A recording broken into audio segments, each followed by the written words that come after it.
রোজার ঈদ শেষ হওয়ার পর যখন একটা জামাই তার মাসুম 2 হাত পেতে বউয়ের কাছে তার ভাগের সালামি চায়, তখন জান একটা আসো তো। কি হইছে?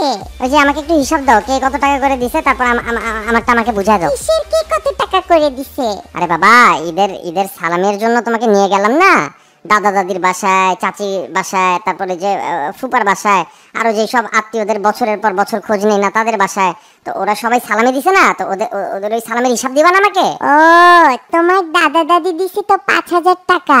বাহ, তাইলে 2500 টাকা আমাকে দিয়ে দাও, দাও এখনই দাও। আরে বাবা, 5000 তো আমাকে দিছে, তোমাকে তো দিছে মাত্র 500। 500 মানে কি বলতেছে এগুলা? আর চাচি ফুপা ফুপি বাকি আত্মীয় স্বজনরা দেয় নাই? ওরা তো দেখছি বেশি দিছে, ওদেরটা দাও।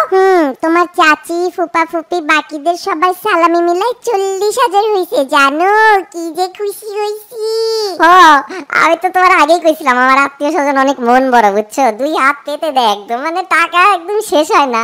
দাও তাইলে ওই 20,000 টাকা দাও, আর এই দাদার ওই 500 টাকা, 20,500 টাকা দাও এখনই দাও। কিন্তু 40,000 এর মধ্যে তো তোমার মাত্র 3,000 টাকা, বাকি 37,000 টাকা তো আমাকে দিছে। এটা কি বললা?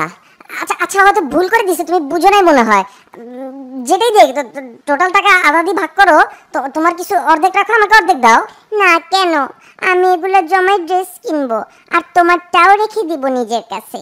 তোমাকে দিলে তো উল্টা পাল্টা খরচ করবা, আমার কাছে থাক। হ্যাঁ, লাগলে অল্প অল্প করে নিও। তোমার কি মাথা ঠিক আছে নাকি? বিয়ে করার আগে তো এইসব টাকা আমি পাইতাম, তা আমারটা আমাকে দিবা না? আরে বাবা, তোমার আর আমার কি আবার বলো, আমাদেরই তো সব, নিও যখন লাগে। মানে কি? তোমারে বিয়ে করে তো বিশাল লসে পড়লাম। বিয়ের আগে খালি শুনতাম সাকসেসফুল লোকের পিছনে কি একটা নারীর হাত থাকে, কিন্তু তুমি তো 2 হাত নিয়ে আমাকে লুটে পুটে খাইতেছো। আমি কিছু জানি না, আমার 20,500 টাকা আমাকে দাও, এখনই দাও। এই ফালতু ছোট লোক কথাকার, ফালতু কথা বলবা না, বুঝছো? কি লুটে পুটে খাইছি তোমার কাছে? কি ছিল তোমার কাছে? হ্যাঁ, কি ছিল? আর বললাম তো আমার কাছে রেখে দিচ্ছি, যখন লাগে নিয়ে নিও। এই বেটি, তোমার মাথা কি পুরো গেছে নাকি? তাহলে তোমার বিয়ে করার কি দরকার ছিল? তুমিও তোমার মায়ের কাছে থাকতা, আমার যখন দরকারি তো নিয়ে আসতাম। তাতে তো তোমার মা রাজি হয় নাই, জোর করে তো বিয়ে করাই দিল। তো এখন টাকার বিষয়ে আমি রাজি হবো কেন? দূর পাগল, বউ আর টাকা কি এক? মাফ চাইতেছি, বুঝছো জান, মাফ চাইতেছি, প্লিজ দাও।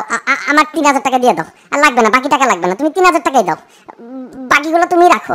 আমাকে 3,000 টাকা দিয়ে দাও জান, প্লিজ জান, 3,000 টাকা দাও। ঠিক আছে, এই নাও। আর শুনো, বাজারে যে একটু মাংস টাংস কিনে আনো, বুঝছো? বাসায় তো তেমন কিচ্ছু নাই, শেষ হয়ে যাবে তো। আচ্ছা ঠিক আছে, যাইতেছি, দাও বাজারের টাকা দাও। ও মা, এই যে দিলাম তো 3,000 টাকা। এই 3,000 টাকা দিয়ে মাংস কিনলে আমার থাকবে কি? তোমার জন্যই তো রান্না করব, সবই তো তোমার থাকবে। যাও। দূর বেডি।